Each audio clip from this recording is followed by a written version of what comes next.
ओम श्री गंगणपतये नमः। ओम नमो भगवते वासुदेवाय नमः। जय माँ महालक्ष्मी। इस वीडियो के अंतर्गत आप श्रवण करेंगे मार्गशीर्ष माह में पढ़ने वाली गुरुवार की व्रत कथा का और श्री महालक्ष्मी अष्टकम का।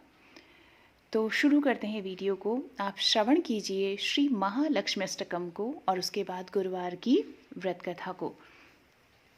नमस्तेस्तु महामाये श्रीपीठे सुरपूजिते शङ्खचक्रगदाहस्ते महालक्ष्मी नमोऽस्तुते। नमस्ते गरुडारूढे कोलासुरभयङ्करी सर्वपापहरे देवी महालक्ष्मी नमोऽस्तुते। सर्वज्ञे सर्ववरदे सर्वदुष्टभयङ्करी सर्वदुःखहरे देवी महालक्ष्मी नमोऽस्तुते। सिद्धिबुद्धिप्रदे भुक्तिमुक्तिप्रदायिनी मन्त्रमूर्ते सदा देवी महालक्ष्मी नमोऽस्तुते। आद्यन्तरहिते आद्यशक्ति महेश्वरी योगजे योगसम्भूते महालक्ष्मी नमोऽस्तुते। स्थूलसूक्ष्मे महारौद्रे महाशक्ति महोदरे महापापहरे महाशक्ति महोदरे देवी महालक्ष्मी नमोऽस्तुते। पद्मासनस्थिते देवी परब्रह्मस्वरूपिणी परमेशी जगन्मात महालक्ष्मी नमोऽस्तुते। श्वेताम्बरधरे देवी नानालङ्कारभूषिते जगतस्थिते जगन्मातृ महालक्ष्मी नमोऽस्तुते। महालक्ष्मी अष्टकं स्तोत्रं यः पठेत् भक्तिमानरः सर्वसिद्धिमवाप्नोति राज्यं प्राप्नोति सर्वदा। एककाले पठे नित्यं महापापविनाशिनं द्विकालं यः पठे नित्यं धनधान्यसमन्वितः त्रिकालं यः पठे नित्यं महाशत्रुविनाशिनं महालक्ष्मी भवे नित्यं प्रसन्ना वरदा शुभम्। इति श्री महालक्ष्मी स्तोत्र समाप्त। श्रवण कीजिए माँ महालक्ष्मी महात्म्य की व्रत कथा का। महालक्ष्मी के अनेक रूप और नाम हैं। भूतल में वे छाया, शक्ति, तृष्णा, शांति, जाति, लज्जा, श्राद्धा, कांति, वृत्ति, स्मृति, दया, तुष्टि, अधिष्ठात्री और लक्ष्मी के रूप में स्थित हैं।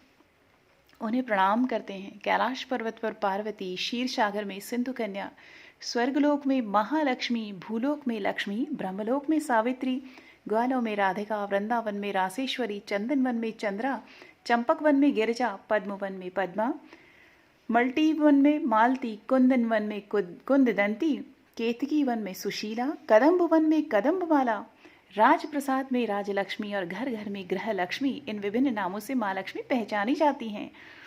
इस तरह सर्वथा चारों ओर सर्वभूत में माँ महालक्ष्मी की ये कथा है। भारतवर्ष के सौराष्ट्र देश में द्वापर युग की एक कहानी हुई है। सौराष्ट्र में उस समय भद्रश्रवा नाम के राजा थे। वे बड़े पराक्रमी राजा थे। 4 वेद, 6 शास्त्र, 18 पुराणों का उन्हें ज्ञान था। उनकी रानी का नाम सुरत चंद्रिका था। रानी दिखने में सुंदर सुलक्षणा थी तथा पतिव्रता थी। उन दोनों को 7 पुत्र तथा उसके बाद एक कन्या का वरदान मिला था। कन्या का नाम श्यामबाला था। एक बार महालक्ष्मी जी के मन में आया कि जाकर उस राजा के राजप्रसाद में रहे। इससे राजा को दुगनी धन दौलत की प्राप्ति होगी और वह इस धन दौलत से अपनी प्रजा को और सुख दे पाएगा। गरीब के घर अगर रहे और उसे धन दौलत प्राप्त हो तो वह स्वार्थी की तरह केवल अपने ऊपर ही खर्च करेगा।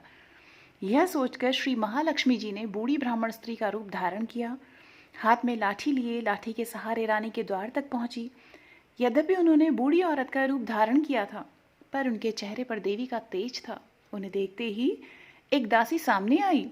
उसने इनका नाम, धाम, काम, धर्म पूछ डाला। वृद्ध ब्राह्मण का रूप धारित माता लक्ष्मी ने कहा, बालिके, मेरा नाम कमला है। मेरे पति का नाम भुवनेश है।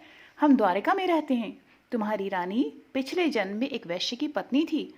वह वैश्य गरीब था। दारिद्र्य के कारण हर रोज घर में झगड़े होते थे तथा उसका पति रोज उसे मारता था। इन बातों से तंग आकर वह घर छोड़कर चली गई तथा वन जंगल में खाली पेट भटकने लगी। उसकी इस दुर्दशा पर मुझे दया आई। तब मैंने उसे सुख संपत्ति देने वाली श्री महालक्ष्मी की कथा सुनाई। मेरे कहने पर उसने श्री महालक्ष्मी का व्रत किया। श्री महालक्ष्मी प्रसन्न हुई, उसकी गरीबी दूर हुई, उसका घर संसार दौलत संपत्ति से भर गया। बाद में पति पत्नी दोनों परलोक से धारे। लक्ष्मी व्रत करने के कारण वे लक्ष्मी लोक में रहे। उन्होंने जितने साल महालक्ष्मी का व्रत किया उतने हजारों साल उन्हें सुख भोग मिला। इस जन्म में उसका जन्म राजघराने में हुआ है, परंतु वह श्री महालक्ष्मी का व्रत करना भूल गई है। उसे यह याद दिलाने मैं यहाँ आया ही हूँ। बुढ़िया की बातें सुनकर दासी ने उन्हें प्रणाम किया तथा श्री महालक्ष्मी का व्रत किस तरह किया जाए इस बारे में पूछा। बुढ़िया रूप धारण किए हुए श्री महालक्ष्मी माता ने दासी को पूजा की विधि तथा महिमा बताई। इसके बाद वह दासी माता को प्रणाम कर रानी को बताने अंदर चली गई। राजभवन में रहते हुए रानी को अपने ऐश्वर्य का बहुत घमंड हुआ था। संपत्ति तथा अधिकार की वजह से वह उन्मत्त हो गई थी। दासी द्वारा बताई गई बुढ़िया की बातें सुनकर वह आग बबूला होकर राजद्वार पर आकर बुढ़िया रूपी श्री महालक्ष्मी पर बरस पड़ी। उसे यह मालूम नहीं था कि श्री महालक्ष्मी माता बुढ़िया का रूप धारण किए द्वार तक आई हैं। परंतु रानी का इस कदर रुख बर्ताव तथा अपना अनादर देखकर माता ने वहां ठहरना ठीक न समझा। वे यहाँ से चल पड़ी। राह में उन्हें राजकुमारी श्यामबाला मिली। उन्होंने श्यामबाला को सारी बात बताई। श्यामबाला ने अपनी ओर से श्री महालक्ष्मी माता से क्षमा मांगी। माता को उस पर दया आई। उन्होंने श्यामबाला को श्री महालक्ष्मी व्रत के बारे में बताया। उस दिन अगहन अर्थात मार्गशीर्ष माह का पहला गुरुवार था। श्यामबाला ने परम श्रद्धा से श्री महालक्ष्मी का व्रत रखा। फलस्वरूप राजा सिद्धेश्वर के सुपुत्र मालाधर से उसका विवाह हुआ। वह धन दौलत ऐश्वर्य वैभव से मालामाल हो गई। पति के साथ ससुराल में आनंद से दिन बिताने लगी।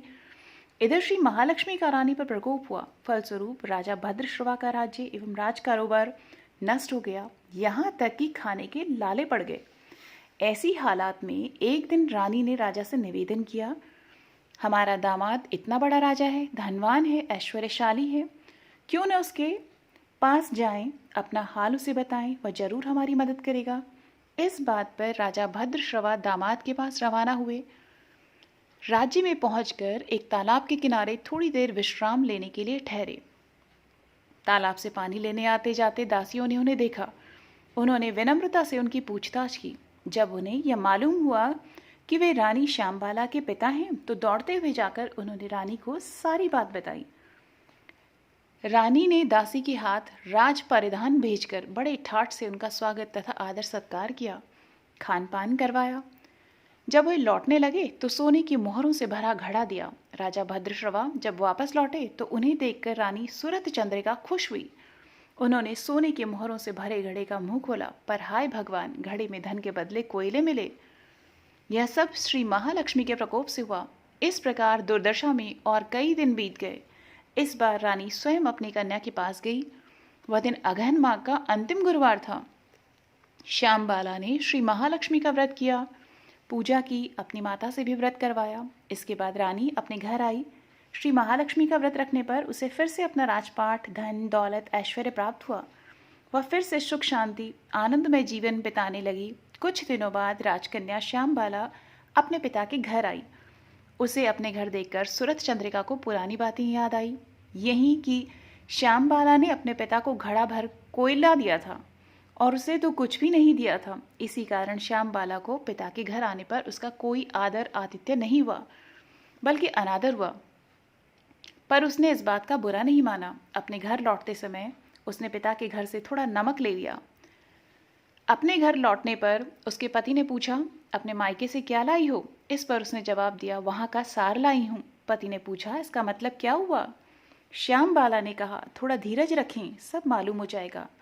उस दिन श्यामबाला ने सारा भोजन नमक डाले बिना बनाया और परोसा। पति ने खाना चखा। सारा खाना नमक बिना था, इसलिए स्वाद न आया। फिर श्यामबाला ने थाली में नमक डाला, इससे सारा भोजन स्वादिष्ट लगने लगा। तब श्यामबाला ने पति से कहा, यही है वह मायके से लाया हुआ सार। पति को उसकी बात सही लगी। फिर वह दोनों हंसी मजाक करते हुए भोजन करने लगे। कहा गया है कि इस तरह जो कोई श्रद्धा भाव से श्री महालक्ष्मी की पूजा करे, उसे माता की कृपा प्राप्त होती है, सुख संपत्ति शांति प्राप्त होती है, सभी मनोकामनाएं पूरी होती हैं। परंतु यह सब प्राप्त होने पर माता की पूजा को भूलना नहीं चाहिए। हर गुरुवार को व्रत पाठ अवश्य करना चाहिए। इस तरह श्री महालक्ष्मी की महिमा भक्तों की मनोकामना पूरी करती है।